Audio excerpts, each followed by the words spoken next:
네, 방송언어 13주 3차시 영상 강의를 시작하도록 하겠습니다. 영상 강의로는 오늘이 이제 마지막 녹화 영상을 찍고 있는 거네요.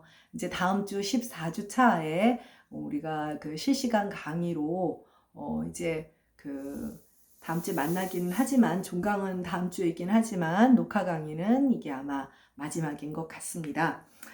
이제 이 그 13주 3차시 남은 이 차시에는 로마자 표기법의 현실이다라고 해서 교재에서는 242쪽에서 243쪽 이제 얘기가 나오면 이제 끝이 납니다. 네, 그래서 지금 그 교재 자료가 그대로 8쪽에 강의 자료 8쪽에 소개되고 있으니 함께 보도록 하죠. 국립국어원에서는 2014년 5월 주요 한식명, 요즘 지금 특히 그 K푸드 얘기가 나오면서 200가지에 대한 로마자 표기법의 표준안을 발표한 바가 있습니다. 이게 또 고유명사로 나오고 이럴 때는 사실은 어느 정도 뭐랄까요, 맞춤법만큼 규범성이 강조되는 것은 아니지만 그렇다고 아무런 기준이 없이 사용할 수 있는 것은 아니죠. 그래서 특히 이제 이 무렵만 해도 한식이 조금 알려지기 시작을 하고 있었고, 요즘은 더더욱 지금 생각하면 미리 잘 만들어 놓은 부분이 있어요. 그래서 깍두기 같은 경우도 보면 실제 표기에는 이렇게 다양합니다. 이렇게 다양하기 때문에 로마자 표기법을 지금 우리가 가지고 있는, 우리가 배웠던 경음 표기는 K2개. 근데 고유명사니까 대문자를 써야 되죠. 뭐 떡볶이, 뭐 이런 식의 표기들이, 갈비, 계란찜, 김치찌개, 이제 우리가 앞에서 배웠던 그 로마자 표기법의 원리를 가지고 된장찌개 이런 식으로 육개장, 파전, 불고기, 뭐 비빔밥, 뭐 김밥 이런 식으로 소개를 하게 되죠. 김치의 경우는 이미 얘기했다시피 김치찌개와 김치의 경우는 지금의 표기 체계 로마자 표기법이라면 G로 써야 되지만 이미 외국에도 이렇게 많이 알려져 있고 김씨 같은 경우도 선생님도 김씨지만 GIM으로 안 쓰잖아요. 그렇기 때문에 관용 표기를 존중해주는 그런 입장이라고 할 수가 있습니다. 사실 이제 로마자 표기법의 오용 사례는 실제로 맞춤법이라든지 뭐 외래어 표기법보다 훨씬 더 복잡한 문제가 있어요. 왜냐하면 규범성이 말하자면 강제되는 그 부분이 굉장히 느슨하거든요. 여러분들이 생각해봐도 그럴 것 같잖아요. 그래서 실제로 정부의 주관으로 마련한 도로 표지판조차도 오용 사례가 종종 발견되기도 합니다. 그래서 밑줄 부분에 보면 로마자 표기법의 근본 목적은 소통을 하는 거예요. 한국어와 한글을 모르는 사람들이 기본적으로도 아주 기본적인 소통을 할 수 있게 하는 것이기 때문에 어떻게 보면 표기가 그 발음을 정확하게 최대한 정확하게 나타내 주는 것도 중요하지만 표기가 좀 일관된 것, 일관성 있게 표기를 해주는 것이 우리가 철자 공부할 때 K로 쓰느냐 G로 쓰느냐 얼마나 중요해요. 영어 철자를 외울 때 그런 일관성이 중요합니다. 그리고 인터넷에 검색을 하면 로마자 변환기 이렇게 치면 아주 자동으로 변환을 해줍니다. 네, 그리고 9쪽으로 넘어가기 전에 우리 지금 다음 그 교재의 244쪽과 245쪽을 보면 이 연습 문제는 시험에 나오지도 않고 풀어보는 거 아니지만 지금 보다시피 외국의 홈페이지에 우리나라 지명을 표기한 게 있는데 문제가 있는 것들이 당장 보일 거예요. 그리고 지금 245페이지는 국립국어원에서 제시한 주요 성씨의 로마자 표기법 시안이죠. 그러니까 강씨 같은 경우 고씨, 김씨는 이제 전통을 다 지켜준 것이고 다른 건 없겠지만 신씨 같은 경우 이거 꼭 SH로 쓰는 분들도 또 계세요.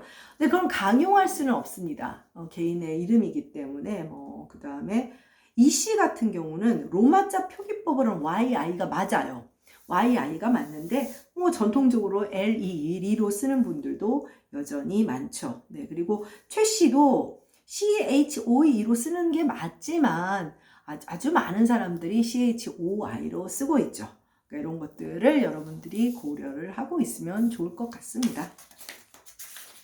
네, 그래서 이제 교재는 끝이 났고 교재는 저희가 땡 했습니다. 교재 다 봤어요. 안녕 하죠. 책은 노란 책이었는데 별로 재미는 없었을 거예요. 당연하죠. 뭐 공부가 재밌겠습니까. 자, 그래서 이제 9쪽에 로마자 표기법과 관련되는 보충 자료를 선생님이 좀 소개를 해놨고요. 나하고 아니면 아마 진짜 서울여대 안에서는 로마자 표기법과 관련되는 얘기를 들을 일도 없을 것 같고 해서 향후 여러분들이 여러 가지 전공, 여러 가지 진로를 택하겠지만 한 번쯤 들어두면 이거 다 외우고 있진 못하잖아. 시험 끝나면 머릿속에서 비워야지. 얼마나 넣을 게 많은데. 그래서 그런 것들이 있었다. 찾아볼 수 있기만 하더라도 도움이 될까 해서 살펴봅니다. 로마자 표기라고 하는 것이 도대체 뭐냐라는 그런 아주 기본적인 개념을 소개를 하려고 해요. 로마자 표기는 로망스 제어에 속하는 인도 유럽어족. 그러니까 이게 이제 이게 인도 유럽어족이라고 하는 건 뭐냐면 영국을 비롯하여 뭐 이제 유럽 강국들이 식민지 열강 제국주의 침탈을 했죠. 영국이 이제 인도를 식민지하면서 이렇게 싹 갔어요. 갔는데 거기에 있는 고대 인도의 비석이나 문헌들을 봤더니 이게 영어라든지 뭐 고대 영어랑 너무 흡사하고 전반적으로 유럽어들은 굉장히 가깝잖아요. 뭐 결혼도 막 서로 하고 뭐 이태리 사람이 그리스어 들으면 거의 방언 수준이랍니다. 그러니까 이 유럽어들이 거의 안 그래도 가까운데 이거 먼 나라 인도라고 생각했는데 고대 인도 즉 산스크리트어 한자어로 우리가 흔히 버머라고 부르는 산스크리트어의 그런 자료들과 너무나 비슷한 거예요. 야, 이거 뭔 일이냐? 사실 이유가 있었죠. 인도 사람들은 현재 아리안족이라고 해요. 네, 아리안족이고 거기에 원래 원주민은 드라비다족이라고 하는 사람들이 있었어요. 원래 인도 대륙에 살고 있던 사람들은 드라비다족이고 드라비다어를 썼는데 이 아리안족은 지금의 인도가 아니라 훨씬 그 서쪽 유럽 쪽에 가까운 쪽에 살다가 이 아리안족이 동진을 했어요. 그래서 인도에 정착을 하고 드라비다족을 말하자면 더 우세한 민족이 된 거죠. 당연한 거예요. 그러니까 역사를 보면 인도와 유럽 많은 언어들이 서로 계통적으로 가까운 것은 당연한 건데 그런 연구를 하게 된 거죠. 그러니까 그래서 이게 인도 유럽어족이라는 말이 나와 있어요. 그러니까 이제 뭐 이거는 계통적인 용어로 여러분들이 뭐 워낙 계통론을 배우지도 않고 하니까 인도 유럽어하고 인도어가 왜 가까워? 이런 생각을 할까봐 설명을 해준 것이고 어찌되었건 간에 여러분들이 알고 있는 대부분의 이 유럽어들은 그 표기 수단이 로마자죠. 로마자 가운데 가장 변형된 것이 이제 키릴 문자예요. 키릴 문자가 이제 러시아 문자이고요. 러시아 문자인데 이 키릴 문자는 종교적인 이유와 관련이 있어요. 그러니까 대부분 기독교에 뿌리를 두고 있지만 서유럽의 종교와 기독교와 동유럽과 러시아 쪽의 기독교는 참 다르죠. 그래서 동방 정교회 혹은 그리스 정교회라고 해요. 좀 종파가 달라요. 근데 여기에 이제 신부에 해당하죠. 그 성직자인 키릴 형제가 알파벳을 좀 변형시켜서 만든 것이 이제 또 키릴 문자예요. 기본적으로 이 로마자는 이름에서 알 수 있지만 그리스 로마자를 배경으로 해서 만들어진 거죠. 뭐 그것까지 장황하게 설명하면 문자론이 되니까 일단 여기서 마치고 그래서 일반적으로 로마자 표기다 하면 알파벳이에요. 알파벳은 우리 훈민정음처럼 뭐 백성을 가르치는 바른 소리 그런 뜻이 아니라 알파와 베타의 문자라는 뜻이에요. 베타는 내가 지금 갑자기 기억이 안 나는데 알파는 솥불 모양이에요. 뿔 모양이잖아요. 그러니까 우연히 이제 그냥 이름이라기보다는 그냥 명칭이 붙은 거죠. 어쨌든 우리가 일반적으로 알고 있는 알파벳을 로마자라고 합니다. 그래서 이들 언어가 로마자를 표기 수단으로 사용하는 경우는 로마자 표기법이라고 굳이 언급하지 않죠. 그러니까 알파벳을 쓰고 있는 언어들은 그런데 일상적인 표기 수단으로 로마자를 사용하지 않는 언어, 우리나라라든지 중국 한자를 사용한 중국의 가나 문자를 사용 일본이라든지 또 이렇게 알파벳 형태를 사용하지 않는 그런 언어의 경우는 로마자를 이용해 새로이 표기 수단으로 사용하는 경우가 있는데 이것을 로마니제이션이라고 하는 거예요. 근데 그 로마니제이션의 용법도 크게 세 가지 범주가 있어요. 우리나라 같은 경우는 세 번째에 해당합니다. 모국어의 표기 문자는 유지하되, 그렇죠? 모국어의 표기 문자는 유지하고 있죠. 유지하되 대외적인 효용을 위해 활용하는 경우. 외국인들 니네 우리 한글 모르잖니? 한국어 모르잖니? 근데 우리나라 지명이나 인명이라든지 이거 뭐 이런 거를 알려면 이제 로마자 표기법을 써줄 테니 읽으렴 하는 뜻이에요. 두 번째는 모국어의 발음 기호, 한자 같은 경우죠. 병음 표기. 중국어 여러분들 병음 표기가 알파벳으로 되어 있잖아요.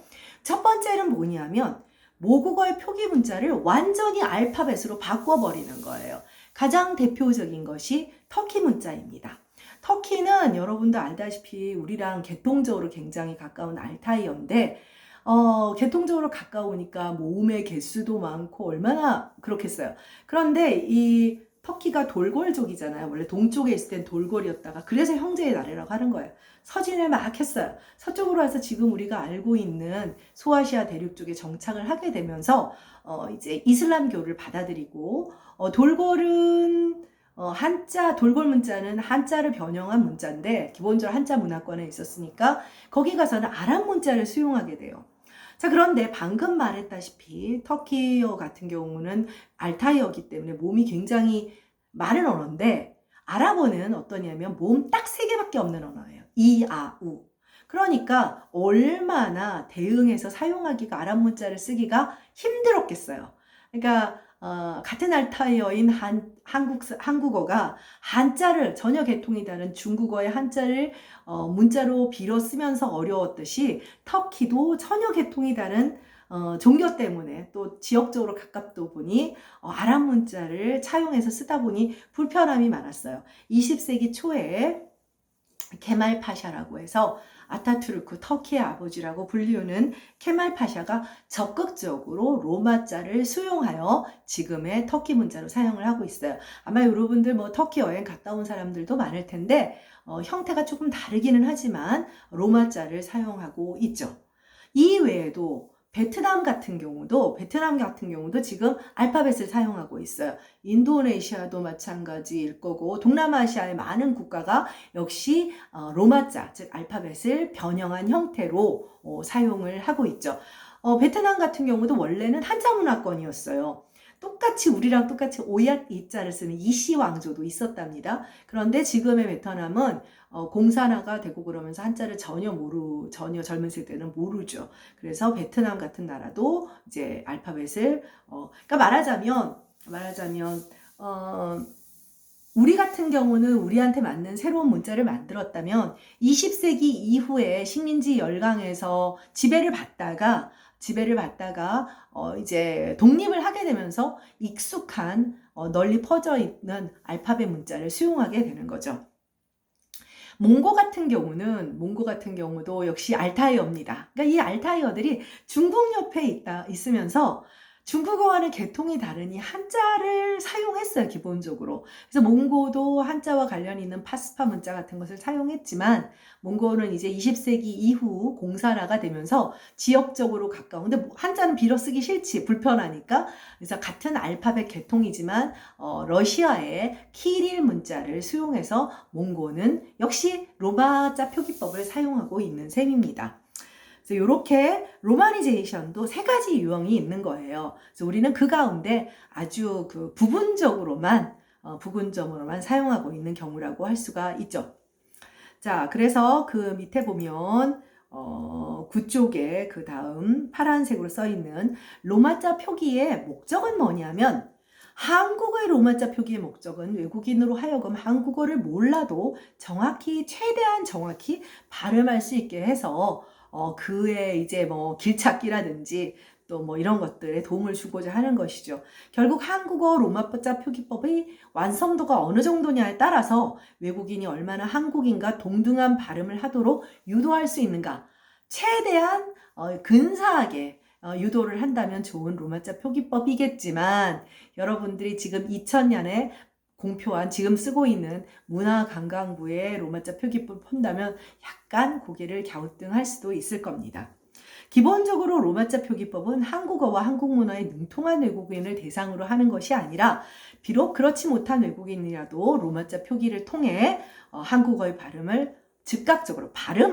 뜻은 두 번째 문제인 거예요. 두 번째 즉각적으로 이해하도록 돕는 거라는 거죠. 자, 로마자 표기법에는 크게 두 가지 방식이 있어요. 우리가 앞에서 전음법이라고 했습니다. 그 음을 존중하는 방법이 있죠. 음을 존중하는 방법이 있는데, 그렇다면 우리는 어때? 음을 존중하는 방법이기 때문에 철자를 무시했었죠. 철자를 무시했었잖아요. 근데 기본적으로 로마자 표기법은 이제 전자법이라는 것이 있고 전사법이라고 하는 것이 있어요. 그래서 전자법은 트랜스리터레이션이라고 해서 말 그대로 형태 위주의 표기니까 음소와 표기 문자를 1대1 대응하는 방식이에요. 문자와 표기를. 그러니까 문자와 표기를 1대1 대응하니까 만약에 우리 한글을 전자법을 선택한다면 굉장히 편하겠죠. 그냥 1대1 대응만 하면. 그런데 어떨까요? 발음을 안 그래도 한글 표기가 형태 음소적 표기, 그러니까 발음을 제대로 반영을 안 하는 것들이 많다 보니 외국인들에게 자연스러운 한국어 발음을 유도하는데 좀 문제가 있겠죠. 우리나라의 그 로마자 표기법은 전자법을 선택했던 때도 있었어요. 그러니까 결과적으로 한국에서의 로마자 표기법은 전자법에 조금 더 가까우냐, 전사법에 조금 더 가까우냐. 그럼 전사법은 뭐냐? 기본적으로 소리 나는 대로에 가깝겠죠. 그래서 전사법은 트랜스크립션이라고 해서 음소와 표기 문자가 1대1 대응이 되어 있더라도 실제 발음에서 나타나는 음운 현상을 인정해서 소리 나는 대로, 최대한 소리 나는 대로 표기하는 거예요. 그래서 우리가 알고 있는 지명인 독립문의 전자법과 전사법 표기법을 구별해 보면 독립문은 어떻게 돼요? DOK. 립이니까 RIP. 그 다음에 문은 MUN이에요. 표기 그대로 1대1 대응을 시킨 것이죠. 반면에 전사법은 비음화라든지 이런 것들을 음운 현상을 다 반영해서 독립문. 자, 외국인의 입장에서 어차피 로마자 표기를 읽어야 하는 외국인은 한국어를 잘 몰라요. 그렇다면 전사법이 훨씬 유리하겠죠. 한국어 잘 읽고 한글 잘 알고 한국어 잘하는 사람은 뭐하러 로마자 표기법 읽겠습니까? 그렇기 때문에 현행 그 로마자 표기법은 전사법에 가깝다. 그래서 앞에서 전음법이라는 얘기도 했죠. 다음에 10쪽으로 넘어가도록 하겠습니다. 10쪽으로 넘어가서 전자법과 전사법의 장단점을 한번 살펴보도록 할게요. 여기서 이제 음운의 환원성이라는 말이 나오는데 괜히 용어만 어렵고요. 음운의 환원성이 좋아야 발음을 잘 반영한다라고 생각을 하면 됩니다. 그래서 전자법의 경우를 보면 표기자 입장에서 즉 로마니제이션을 하는 입장에서 여러분이 로마니제이션을 하거나 내가 로마니제이션을 하는 입장에서 그러니까 말하자면 한국 사람 입장에서 일관되고 체계적인 표기가 가능하고 전산 처리된 기계화에 용이하겠죠. 쉽겠죠. 그런데 음운의 환원성이 부족해요. 그러니까 음운의 환원성이라는 뭐냐면 그 표기를 읽고 음운, 즉 발음으로 환원하는 것이 좀 부족하다는 거예요. 그래서 한국인과 소통 가능한 자연스러운 발음 수준을 이끌어내기는 어려운데 특히 전산 처리나 기계화에 용이하다는 점은 이게 굉장히 중요한 면이기도 하죠. 상대적으로 전사법은 표기자의 입장에서 어느 정도까지 음운 현상이나 그 변화를 반영해야 하나, 그래서 어느 정도까지 이걸 반영해야 하나 그런 어려움은 있어요. 어려움은 있지만 그 표기를 읽는 사람의 입장에서는 음운의 환원성이 우수하다고 할 수가 있습니다. 네, 그래서 현행 로마자 표기법의 특성은 이제 2000년 문화관광부의 로마자 표기법이죠. 국어의 로마자 표기법이 정확한 제목이에요. 국어의 로마자 표기법. 현재 국어의 로마자 표기법은 전사법의 원리를 따르고 있고 로마자 표기법의 목표를 음운의 환원에 두고 있어요.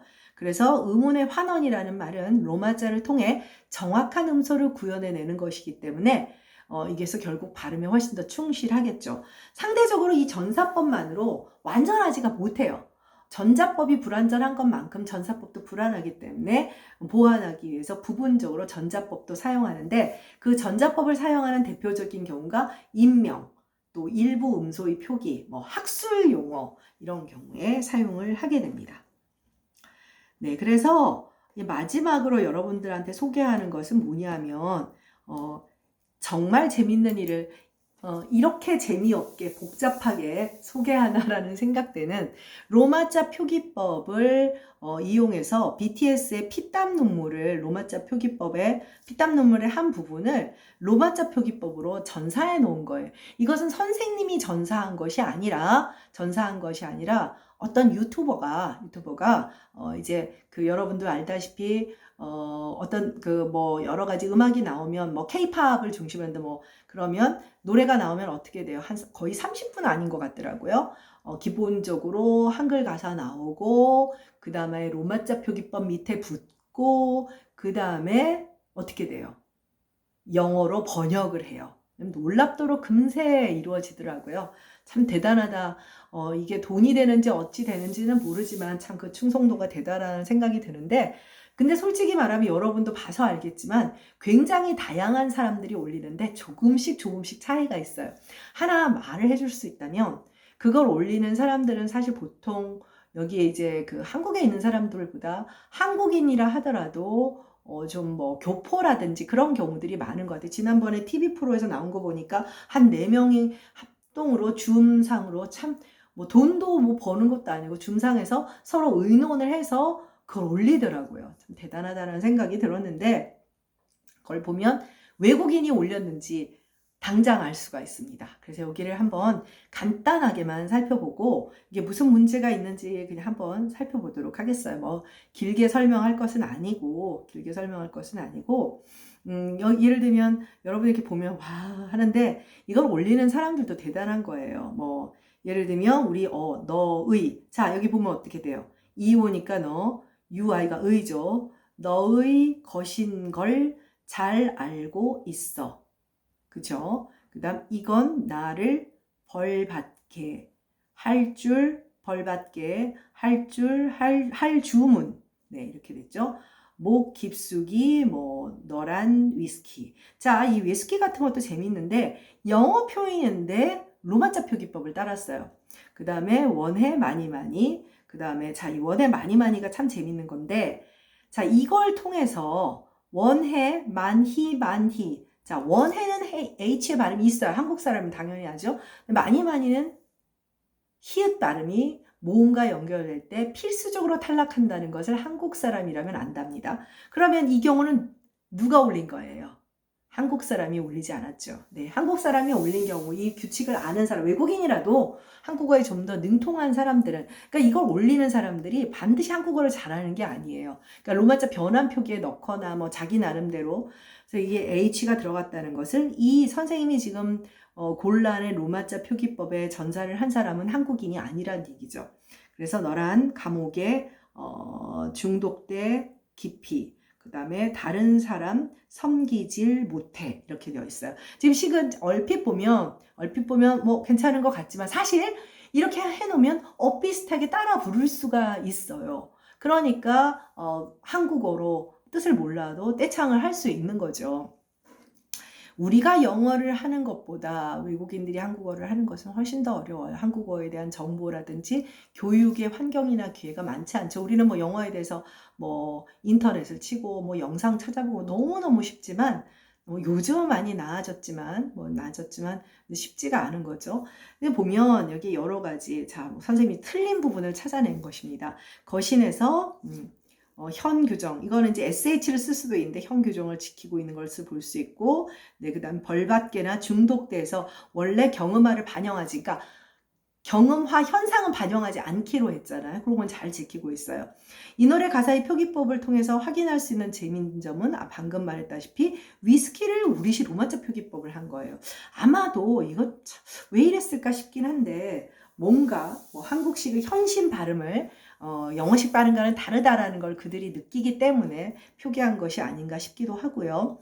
방금 말했다시피 11쪽에 히읗의 표기와 관련해서 원해, 많이, 못해 이게 이제 히읗과 관련되는 표기가 사실은 이제 많이들 틀리는 것인데 원행의 경우는 수의적인 히읗 탈락을 반영하지 않고 정확한 발음을 표기한 거니까 뭐 아무 문제가 없지만 방금 많이는 필수적으로 탈락해야 되기 때문에 아주 이상한 것이죠. 히읗의 그 다음 단락입니다. 히읗의 발음과 관련된 표기 오류가 제법 보이는데 주로 한글 맞춤법에만 근거하여 발음되지 않는 히읗을 로마자로 나타낸 경우가 많다는 거예요. 현대국어에 나타나는 의문 가정 가운데 로마자 표기로 반영하는 경우 내지는 그렇지 않은 경우에 대한 규정은 사실은 상세하지가 않아요. 그래서 히읗과 관련된 표기 문제가 많이 나타나게 된 이유는 로마자 표기법 자체가 특히 명사 단위로 이루어졌다는 것이 문제가 되는데 여기서 지금 보면 이 히읗은 용언의 활용과 관련이죠. 이거는 무슨 얘기냐면 사실은 여러분들이 지금까지 살펴본 로마자 표기법들은 다 명사 단위예요. 근데 지금 노래라고 하는 건 어때요? 기본적으로 명사 단위가 아니라 문장 단위의 활용형들이 나타나게 되죠. 용언 어간에 어미가 붙은. 그러니까 응용을 해야 하다 보니 오류 사례가 좀 더 보이는 거죠. 뭐 이 로마자 표기법을 제정하는 선생님의 은사님들 수준의 교수님들께서 이렇게 많은 외국인들이 케이팝을 따라 부를 줄 누가 알았겠습니까? 이런 걸 전혀 생각해 보지 않으셔서 문장 단위의 로마자 표기법에 대한 배려가 없었어요. 없다 보니 응용해서 하다 보니 이건 이렇게 하면 되나 하다 보니 외국인들의 경우에는 이제 앞에서 배웠던 transliteration 이건 아무래도 이렇게 하는 게 맞지 않나 그래서 표기에 나타나는 것은 반영하는 그런 것들이 있는 거죠. 모태의 경우도 마찬가지예요. 모태의 경우는 음절말 중화와 역행적 유기음화가 나타나기 때문에 이제 참 어려운 용어지만 H를 쓰면 안 돼요. H를 쓰면 안 되는데 여기서 이제 썼다는 것들이 문제가 있죠. 우리가 앞서 보면 뭐 조코와 자표의 차이가 있단 말이에요. 그러니까 히읗을 말음으로 가지고 있는 경우는 지금 조코 보면 앞에서 기억나죠? K로 쓰지만 유기음을 쓰지만 히읗이 뒤에 오는 경우, 역행적 유기음이라고 해요. 히읗이 뒤에 오는 경우에는 보다시피 자표의 경우를 보면 어떻게 됩니까? 네, 자표의 경우도 역시 이렇게 H가 나타나면 안 되죠. 그러니까 못해도 H가 나타나면 안 되는 거예요. H를 쓸 수 있는 것은 묵호항해서처럼 체언의 경우에 뭐 묵호라든지 집현전이라든지 이럴 때만 국한시키고 있기 때문에 활용형인 모태에는 H가 등장하면 안 되는 거죠. 네. 아마도 체언이나 용언 같은 형태론적인 정보, 어쩌면 이들이 이게 사실 이거를 하는 분들이 정확하게 의미를 모르고 로마자 표기법을 올릴 가능성이 있다 보니 이제 뭐 아마 이거를 올리는 정도는 유튜브는 어느 정도 한국어와 한글에 대한 정보는 있겠죠. 뭐 어느 정도 부족함은 있겠지만 그렇다는 생각이 들어요. 그렇지 않으면 그렇게 빨리 올리기도 어렵고 네 그래서 자표와 모태의 형태론적 구성이 다르기 때문에 현재의 규정만으로는 모태의 로마자 표기법이 혼란스러운 것이 너무나 당연하다는 것입니다. 그래서 로마자 표기법도 이렇게 문장 단위로 로마자 표기를 하는 경우 사실은 그래서 요즘에 이제 그 외국인들이 한국에 들어오면 우리도 왜 외국 나갈 때 이렇게 간단한 뭐 헝가리를 가면 간단한 헝가리어 뭐 이렇게 해서 그러면 헝가리 말을 따라할 수 있게끔 이제 표기가 되어 있단 말이에요. 그러면 이제 외국인들이 한국에 오면 간단한 안녕하세요라든지 뭐 이런 것들 뭐 이건 얼마예요 뭐 이런 것들도 다 로마자 표기법으로 써야 한다면 문장 단위에 대한 로마자 표기법도 좀 더 정교하게 지금은 다뤄야 하는 단계가 아닌가 하는 그런 생각이 듭니다. 여러분 표정이 눈앞에 선합니다. 세상에 이런 재밌는 그 얘기를 이렇게 재미없는 로마자 표기법과 연결하다니 아마 그런 생각이 들 겁니다. 네, 그래서 일단 그거를 한번 살펴보도록 하고 일단 우리는 교재의 내용은 모두 마쳤고요. 모두 마쳤고 그러면 아마 그럴 거예요. 아니 그런데 14주 실강은 왜 합니까? 라는 생각이 들 거예요. 원래는 이제 사실은 이제 그 작년 같은 경우에는 방송으로 마지막에 이제 발표를 했었어요. 여러분들이 발표를 했는데 발표를 하는 것보다는 그 여러분들한테 과제를 내게 하고 과제 2를 내게 하고 지금 이 방송 언어라는 그런 표현을 우리가 쓰고 있는 과목인데 책 제목은 미디어 언어였잖아요. 그래서 요즘 또 미디어 언어라는 것에 대한 정의, 그래서 미디어 언어, 뭐 뉴 미디어 시대의 미디어 리터러시, 요즘 한참 리터러시라는 얘기를 좀 많이 해서 다음 주에는 우리가 화요일, 수요일 어쩔 수 없이 뭐 학교에서 하라니까 선생님도 뭐 여러분들 구태여 그 시간 잡으면서 고생시키고 싶은 마음이 있어서 그런 게 아니라 하라는 건 할 수밖에 없기 때문에 뉴미디어 시대의 미디어 리터러시, 그러니까 사실은 뭐 이름만 바꾼 것이지 크게 다른 것은 없지만 어떤 좀 새로운 접근을 하는 개념적 정의를 아마 여기저기서 접해봤을 텐데 좀 간단하게 소개하는 것으로서 14주 종강을 할까 합니다. 그리고 지난번에 얘기했다시피 그 다음 주가 교양시험을 봐요. 교양시험을 보기 때문에 우리가 그 마지막 이제 그 16주 차에 해당하는 15일부터 이제 시험을 보게 돼서 시험을 보게 됩니다. 그러니까 다음 주 종강을 이제 11월 30일, 12월 1일을 한 다음에 시험과 레포트 제출 간에 거의 보름 정도의 시간이 있으니까 시험 공부도 더 많이 할 수 있고, 비록 오픈 북이지만, 그리고 또 과제도 좀 충실하게 낼 수 있지 않을까 합니다. 네, 그러면 녹화 강의로서는 13주 3차시 영상 강의로 이것이 마지막이 될 것 같고, 14주 차에 이제 줌 강의로 선생님이 줌 주소를 이 클래스에 올려놓을 테니까 줌 강의에서 만나도록 하겠습니다. 수고했습니다.